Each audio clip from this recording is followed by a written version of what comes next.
Alexa. Look daddy. Alexa. Alexa. Hey, look daddy. Ako pumulso pa. Say hello. Outside na. Sige na. Sige na. Yeah. Sige na. Outside na. Sige na. Hey. Hindi dito sa natin yung kulay pula. Come. Oh, be careful. Slippery, oh. Be careful. What's that? Dog. Huh? Cat. What? Food. Sipon mo. Wait, I open the door. Come na. Come. Kalat. Sige siya na. Mga kabutya, no? Magtapon mo tayo ng basura at medyo tambakal tayo ng basura, no?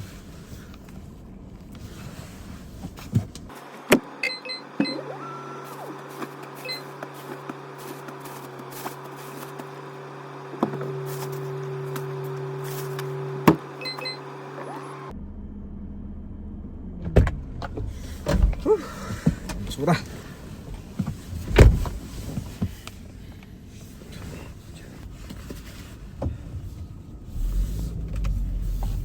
So mga kabutcher, no, meron tayong isang subscriber na nagtatanong about sa experience, no, kung pwede daw ba mag-apply ng cruise ship na 6 months lang ang experience.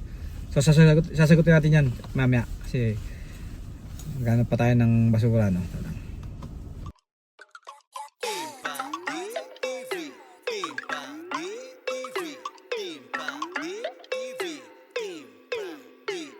Yo, what's up, boss, manager, amo?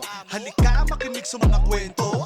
Butcher talaga aking trabaho. Dating naka-sea base, ngayon ay land base na ako. Nagsumikap kaya may napala. Tulungan, pataas, wag ilaan, pababa. Para bumangon sa pagsubok kapag dadapa. Kaya tiwala sa sarili, wag hayaang mawala. Mga pag-ibig, dasalang lagi sa Panginoon. May dahilan siya kung bakit nariyan ka ngayon. Kagaya ko, naghihintay ng tamang pagkakataon na maging tattoo artist sa takdang panahon. Yung mga kabutcher, no, kukuha tayo ng basura, mga galon naman, last na yun. Tapos si Tita Isabel niya, na iiwan ko siya. So ngayon, paghatid ko kanina, natulog daw, sabi ni Isabel. So sabi ni Isabel, alas 4 kukuhain. So daanan ko lang siya, o antayin ko yung message ni Isabel para pick upin si Alexa. Alright, peace. Kasi hindi ko pa nasasagot yung tanong ng isang kabutcher natin, gawa ng walang wifi doon sa sa basurahan. So pakita ko yung tanong niya. I-screenshot ko. Alright. 2:36. Yun. Bam. Punuan tayo mga kabutcher, no? So mga kabutcher, punuan tayo ngayon. Dahil basura, no? So natambak kasi yung basura sa baba. Alam niyo naman, winter, gawa ng ang hirap magtapon pag winter. Tapos yung kalsada madulas, diba? Tapos isa pa, pag may pasok naman si Ems, may pasok din ako. Ang hirap magtapon, gawa ng walang babantay kay Alexa. Pagkakuha ko kasi kay Alexa sa hapon, wala na, sirado na yung basurahan, no? So ngayon yung pagkakataon ko. So shoutout kay Isabel, maraming salamat at inampun niya muna ng ilang oras si Alexa, no? So tapon na tayo ng basura. Tapos kung hindi pagising si Alexa, so magbabacuum ako sa baba. Alright, so nabasa ko na yung comment ng isa nating subscriber, no? So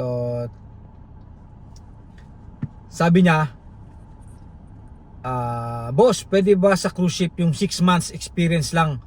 Pork lang alam ko. Shout out kay Jokes Journey. So sagutin natin yan habang nagbibiyahe tayo, kasi baka magsarado ang basurahan. So mga kabutcher, hindi muna ako magpapatugtog, gawa ng baka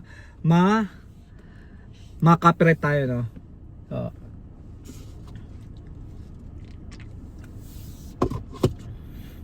ano natin ko, baka maglobat. Disconnect muna natin tong. Alright, biyahe na naman tayo. Ano naman, mga 10 to 15 minutes ang biyahe pag nagtapon ng basura, no? So habang nasa biyahe tayo, sagutin natin yung mga tanong. At may nag-comment pa na isa, no, doon sa last video ko. Kahapon ko lang nabasa. Basahin natin habang nasa biyahe tayo. So share ko lang, no, kanina nung patras na ako, may tumawid sa likod ko, pero malayo pa, ilang di pa siguro mga 10 di pa syempre patras tayo, no. Nung na-detect na yung sakyan na may sakyan sa likod, umatras ako, automatic siya nag-brake. So parang nagulat ako, no. Kala ko may sira yung sakyan. So yung mga kabutya, no, so sagutin natin yung tanong ng isa sa mga subscriber natin, no. Baka sabihin naman niya binabaliwala natin yung tanong niya, no. So sabi niya kung pwede raw ba mag apply ang 6 months experience, no, tapos perk lang ang alam niya. So kapatid, kung mapapanood mo yung mga dati kong vlog, kung papanoorin mo, no, kung papanoorin mo yung mga dati kong vlog, una-una kasi ang apply mo international na, no. So hindi ang katulad sa Philippines na kahit ilang experience lang pwede na. So international yung apply mo, so expectation nila mas matibay yung experience mo, no. So kung mag-apply ka sa mga ganyang katulad sa cruise ship, kailangan matibay yung experience mo. Tapos hindi lang dapat pork ang alam mo, kailangan pa paano magkaroon ka ng idea sa beef or sa chicken. Kailangan kumpleto. Yun nga sasabi ko, dapat matibay ang experience mo, no. So para matutunan mo yan, apply ka sa mga meat shop, no. Tsaka isa pa, kung katulad ng sabi ko dati sa mga vlog ko, no, gawa ng dahil sa mga dahil sa pagtatanong mo, parang naengganyo naman ako mag-upload, no, ng mga video ko, no. So mamaya natin pag-usapan yan. Ito muna ang tanong mga pag-usapan natin, no. So kailangan mag-apply ka sa mga international, lalo sa labas ng Pilipinas, matibay yung experience mo. So kung tatanungin mo ako na kung ang tanong mo kung pwede ba yung 6 months lang na experience tapos perk lang alam mo, hindi po pwede yun. Gawa ng syempre pag nandun ka sa ibang bansa, nasa cruise ship ka na, hindi na mo pwede sabihin mo perk lang alam mo, tapos pangalawa, marami kang kakumpetensya, kung mas marami lang silang alam kaya sa iyo, syempre mas silang pipiliin, di ba? So kailangan dapat talaga pag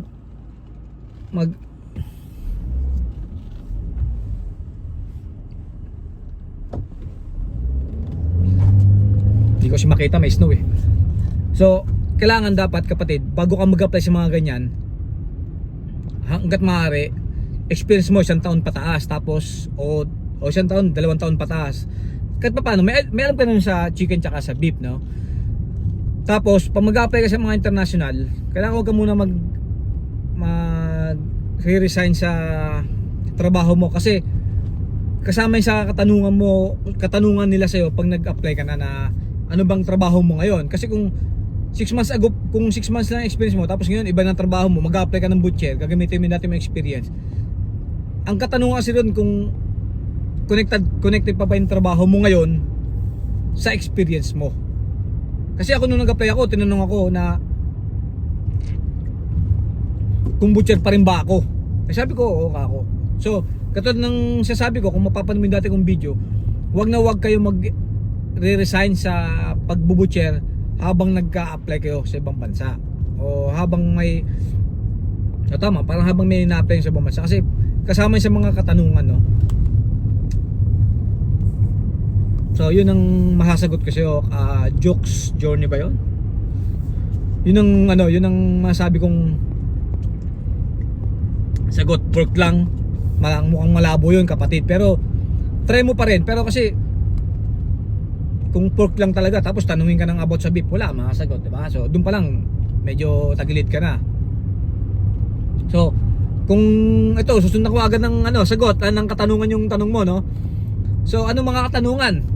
So katulad sabi ko, may mga video ko dyan na may mga katanungan, pero bigyan lang kita ng idea, no, sa mga dati kong sinabi, no, about sa mga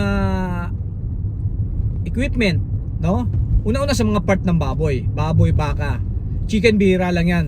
Baboy, baka talaga importante, no. So yun ang mga katanungan dyan about sa baboy at baka, mga parts.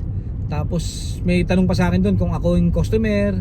Sabi ng nag-interview sa akin, kung ako ang customer, kung bibili ako ng steak, anong bibili mo sa akin at bakit? So syempre doon pa lang, kung ano yung sasagot mo, magkaka-idea sila kung talagang may idea, kung marunong ka sa pagbubutcher, no. So syempre kung ang una kong tanong, anong klaseng pork ba o beef? Anong sabi niyang beef? So, ang sabi ko, boneless, bone-in. O, syempre. Kasi kung, ay hindi. May steak kasi na, tama, may steak kasi na may buto, tsaka may steak na walang buto, di ba? So, nung sabi niyang, bone-in, sabi ko, kung ako, bibigyan kita ng, ng T-bone. O kaya ribeye kasi mga malalambot na part yun ng baka, no? So, kung sa boneless naman, ribeye na bone-in, no? So, ang tawag sa amin dito, rib steak. Yun ang tawag doon. Tapos strip loin, okay, tenderloin. Yun ang mga malambot, no? Ganun lang ka, ano. Doon sa tanong nyo pa lang, sa sagot nyo pa lang, malaman na ni nagtatanong, yung interviewer, na may idea kayo. Ganun. Tapos meron pa ron yung mga trimix nyo, anong ginagawa nyo, tinatapon nyo ba? Yun. Yung tanong na yun, isa rin sa tinanong sa akin nung dito na ako, nung nag-apply ako papunta rito. Anong ginagawa namin sa sa giniling, no? So, ang masasabi ko lang, pinoprosin namin, tapos pag kailangan namin ng giniling, yun, kinakat namin ng mga cubes tsaka namin ginigiling as burger. So ito real talk to. Ito, ang experience ko dito sa Canada, no? Kasi 'di ba butcher ako, tagal ko ng butcher, no? Nalilito ako nung bago lang ako rito, sasabihin nila burger. Ang burger pala rito, mga ka-butcher, no, mga ka-subscriber natin yan, no. Pag sinabi mong burger dito sa Pilipinas, sa Canada, dahil supermarket, ang ibig na sabihin, giniling. Ang patis ang burger, di ba? Kaya lang sabi ko sa manager ko, tsaka sa mga kasama ko sa butcher, sa Pilipinas, pag sinabi mong burger, as in burger patty, di ba? Yung mismong yung pampalaman ba? Yung pang hamburger. Sabi niya dito, pag sinabi mong burger, giniling. Ang pampalaman yung patis. Kaya di ba sa atin may tawag ng burger patties, di ba? Yun na pala yun. Ako litong-lito rin ako, no? Nung una, litong-lito rin ako. Pero pag sabing patties, isip ko na agad yung patties na yun, di ba? Yung pinapalaman. Pero pag sabing burger,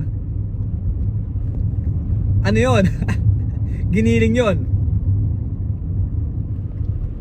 Kaya minsan, nung isang beses na naubusan ng giniling, hindi ko alam na naubusan ng giniling, no? Merong customer na lumapit sa akin, nasa duty ako, ito lang, naliligaw yung camera ko. Hindi maigpit. Na yung customer lumapit sa akin, naghahanap daw siya ng burger. Sabi ko, patay ka ako, gagawa po. Dati hanggang alas 8 pa yung butcher, no? So, 6:30 na ata yun. So, hindi ko napansin na wala na palang giniling. Sabi sa akin ng customer, do you have any burger? Sabi ko, patay ka ako. Sabi ko lang na wala nang available ngayon kasi sira yung machine namin. Tapos ikinabukasan, nakantipaklong tumawag yung customer, nagsabi dun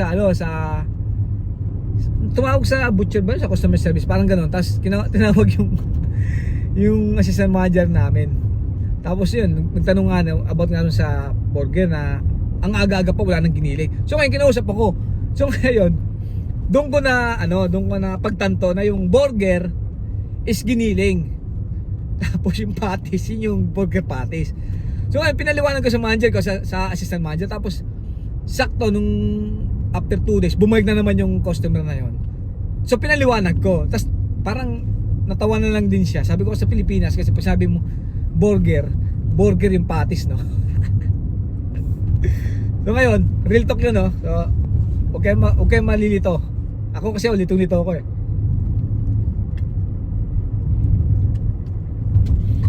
So ayun nga, no?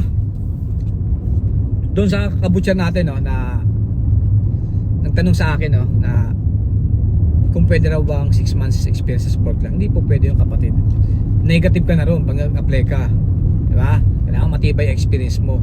So ang ma-advise ko sa'yo, magtrabaho ka ulit, mag-apply ka sa supermarket hanggat maaari. Katulad sabi ko, no, certificate, hulog sa SSS, tapos yung mga payslip nyo itabi nyo, kasi once na hindi ka nabigyan ng certificate ng employer nyo, yung payslip pwede nyo gamitin yun as magpapanotaryo kayo na may mga payslip yun, katunayan ng trabaho ko sa gantong supermarket, sa gantong agency. Tapos panotaryo nyo, yun yung magiging parang pinakakatibayan nyo, kasi talagang dati nung kapanahonan ko, minsan walang magbibigay certificate, kasi alam nila once na makakuha certificate, aalis ka tapos apply ka sa ibang bansa. Alam mo, boom na boom ngayon dati yung Australia, Canada, tapos ngayon parang UK, no? Yung mga kasamahan ko sa butcher, sa training ko ng butcher, nasa UK sila lahat. Ako lang nahiwalay dito sa ano, papuntang Canada. Tapos meron pang isang nag-comment, no, na ayaw niya magano kasi nag-message ako sa kanya doon din sa ano, sa huling video ko, no. Sabi niya, bakit daw, sabi niya, basahin natin. Bago tayo mag-drive. Although safe naman dito, pero iba pa rin yung safetyness, no, pag hindi ka nag-drive. So sabi dito, Lodi, kailan ka ulit mag-upload ng video mo? Matagal ko nang inaantay na mapanood vlog mo. Salamat sa mga turo mo. Sana damihan mo pa ng may matutunan kami. Salamat, Lodi, no. So ayun, magpakilala kung sino siya, no. So yun na nga, kabutse, no, kung sino ka man, ayoko nang banggitin, no. So gagawin natin ng video, kabutse, kasi last 2 months ago, yung general manager na ka-close ko, si shoutout kay Josh, no. Siya nabigay sa akin ng kumpletong listahan ng ano, parang cut-ups ng mga primals ng baka, no. So sabi ko sa kanya, na-request ko na baka meron kang extra, hingin ko lang. Nirequest niya sa supplier namin, binigyan niya ako bago pa. Nakikita ko sa mga online shopping, no, meron doon pero hindi kumpleto, no. So ito binigay sa akin, mga kabutcher, kumpleto, as in kumpleto. Yung mga kinakat namin nandoon. So gagawa natin ng video yan, yung mga primals, no, kung paano mag-cut. Although malaking bagay to sa mga aspiring butcher dyan sa Pilipinas na matuto. Tapos although malay nyo magkaroon kayo ng interview sa papuntang Canada, Australia, mababanggit nyo yung mga primals sa pag-aaralan natin na ma-realize ng mga interviewer na may idea ka sa pagbubutcher. Yun ang ano ko. Ipakita ko sa inyo sa susunod yung ano, yung poster na yun. Laki. Mas malaki pa rin sa windshield ko. Windshield ng sasakyan, no? So yun ang pag-aaralan natin sa mga susunod na vlog, no. Mahirap kasi nung pasensya na kayo mga kabutcher, kasi ang tagal ko talagang hindi nag-upload gawa ng syempre si Alexa kailangan bantayan, tapos hindi pwedeng pabayaan, no, gawa ng makulit pa. Pero sa awa ng Diyos, ngayon 2 years old na si Alexa, so medyo akampante na akong titingnan ko siya, tapos nakakaintindi naman na siya. So pag-aaralan natin sa susunod na vlog yung ano, mga primals, mga cut ng ano, no, parang may idea kayo, no, na ganun pa tawag sa ganun. Kasi yung iba dito ko natutunan ganun palang tawag sa yung ano, sa Pilipinas yung trabaho ko, merong natawag na round steak, no. So yung round steak na yun dito, round steak din naman ang tawag, pero sa box sa experience ko, box ang kumain lang ako kabutcher, kasi yan dito magbabayad tayo, no?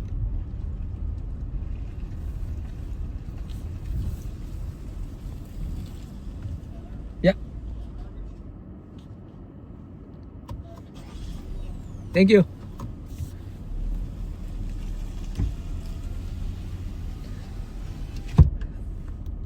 So, yung tuloy ko na, yung round steak kabutcher dyan sa Pilipinas, dito ang tawag dito sirloin tip. Sirloin tip, mga kabutcher.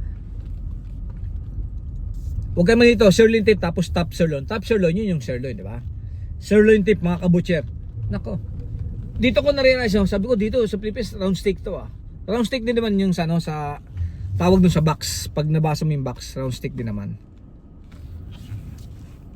Pero dito na sirloin tip kung tawagin. Mapag-aaralan natin mga kabutcher pag nagkaroon ako ng time. So inayos ko na rin naman yung setup ng computer. Tapos maglagay lang ako ng green screen para makita nyo yung laki ng itsura ng round steak. So tiyan lang, magano lang ako, magbaba ko lang mga basura.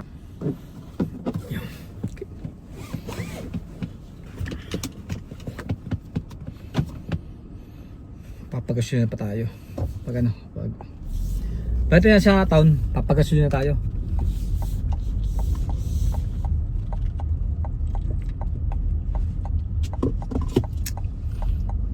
So shoutout kay Kuya Sherman, no? So ingat ka dyan bro sa ano, pag trabaho mo sa kalsada, no? Tsaka kay Ivy, no? Shoutout sa inyo dyan sa Diliman.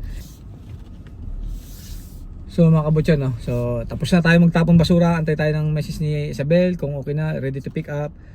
Kukunin ko sa Alexa yung mga maya. Tapon muna tayo na magtapon, papagasolina naman tayo. Tapos wala kasing barya, papaan saan tayo, spray. So kabutyan, no? Yun, no? Maraming salamat dun sa nag-comment, no, na nakakatuwa naman, no. 9 months, tinignan ko 9 months ako hindi nag-upload. Tinignan ko yung tsura ng Alexa, ang lit pa, no. Ngayon kahit pa paano sa awan Diyos, medyo lumaki-laki na si Alexa. Tsaka ano, mabigat na si Alexa sa awan Diyos, no.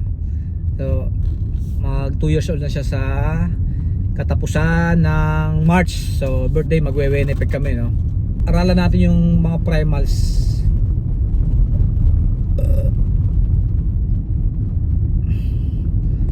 Susunod na vlog ko, may mga vlog nga ako rito na yung mga video nga ako na hindi ko na-upload. Gawa ng minsan kailangan mo talaga subscribe sa isang ano, no, app para makapag-edit ka ng maganda-ganda. Pero sana magtuloy-tuloy na naman tong vlog ko, no. Tatry ko mamaya mag-edit. So ito, kunting edit lang to, upload na kaagad. So mga kabutcher, hanggang dito lang. Hindi ko napapahabain, gawa ng medyo 20 minutes na, no. So 20 minutes na, mahigit yung video natin. So sa susunod na lang na napag-upload ko. Alright, peace.